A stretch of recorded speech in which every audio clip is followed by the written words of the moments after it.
Et retour en Alsace avec une question. Où en est le chantier du musée zoologique de Strasbourg? Il a fermé au public en 2019. C'est un lieu qui occupe une place à part dans le cœur des visiteurs. Des générations d'Alsaciens s'y sont croisés. Sa rénovation est en cours. L'objectif est de mieux valoriser l'une des plus belles collections du pays. C'est notre dossier ce soir préparé avec Jérôme Gosset. Au cœur du quartier universitaire de Strasbourg, un vacarme, synonyme de révolution. Les travaux ont enfin démarré au musée zoologique. Une rénovation pour accompagner un changement radical de la muséographie. Et cela commence dès le hall d'entrée. Au-dessus des fresques animalières et du majestueux escalier, le plafond va disparaître. Le projet, c'est de déposer une partie du plafond sur 2 niveaux pour créer une espèce de cabinet de curiosité verticale. L'idée, c'est qu'avant même d'avoir son billet, avant même de rentrer dans le musée, on a déjà une vue transversale de l'entièreté des collections. Fini les décors peints et les vitrines poussiéreuses. Le musée va entrer, nous dit-on, dans le 21e siècle avec des espaces inédits et ludiques, des salles d'expérimentation et de dialogue avec le public. Mais que les habitués se rassurent, l'âme de ce lieu emblématique ne va pas disparaître. Ils vont retrouver certaines petites présentations qui vont leur rappeler le musée. Les parquets sont les mêmes, le bâtiment, l'architecture ne change pas.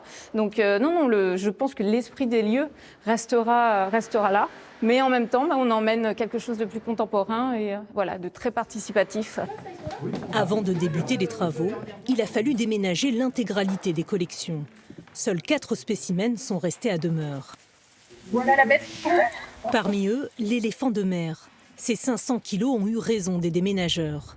Les autres attendent patiemment dans cet ancien entrepôt de la COP.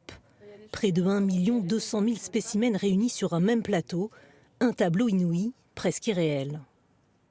Quand on rentre dans ce lieu, sur ce plateau, qu'on voit l'ensemble des collections, c'est toujours quelque chose qui est, je ne saurais pas comment le qualifier, mais émouvant, touchant en fait de voir l'ensemble de ces collections, puisque il y a une mémoire de la biodiversité, mais il y a aussi la mémoire de tous les collecteurs scientifiques naturalistes qui ont travaillé sur ces spécimens. Initiée en 1818, cette collection est l'une des plus importantes du pays. 900 000 insectes, 18 000 oiseaux et des centaines de grands animaux naturalisés et de squelettes, conservés ici dans des conditions d'hygrométrie et de température optimale. Reste à faire un choix, seuls 3% des pièces seront exposées dans le futur musée. Certaines sont incontournables. Dans le futur musée, il y aura un espace qui sera dédié aux spécimens qui appartiennent à des espèces disparues. Et notamment, on a un spécimen un peu plus célèbre que les autres, qui est ce grand pingouin. C'est une espèce qui a été totalement décimée au cours du XVIIIe siècle et au début du XIXe siècle. Sélectionner les pièces et les restaurer. Il y a peut-être des armatures qui seront à reprendre en fonction de la corrosion. Une spécialiste a été désignée pour piloter ce vaste chantier. Là encore, il faudra faire des choix. Ce zèbre, trop abîmé, restera dans son jus et ne sera pas exposé. C'est jamais complètement désespéré, mais là, c'est beaucoup plus problématique. Parce qu'en fait, sans doute à cause de la sécheresse du climat, en fait, la peau s'est énormément rétractée.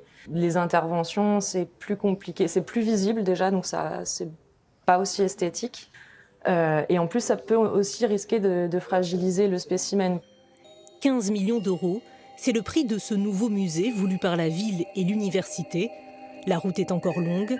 Il faudra attendre 2024 pour recroiser ces regards fascinants, à la fois familiers et mystérieux.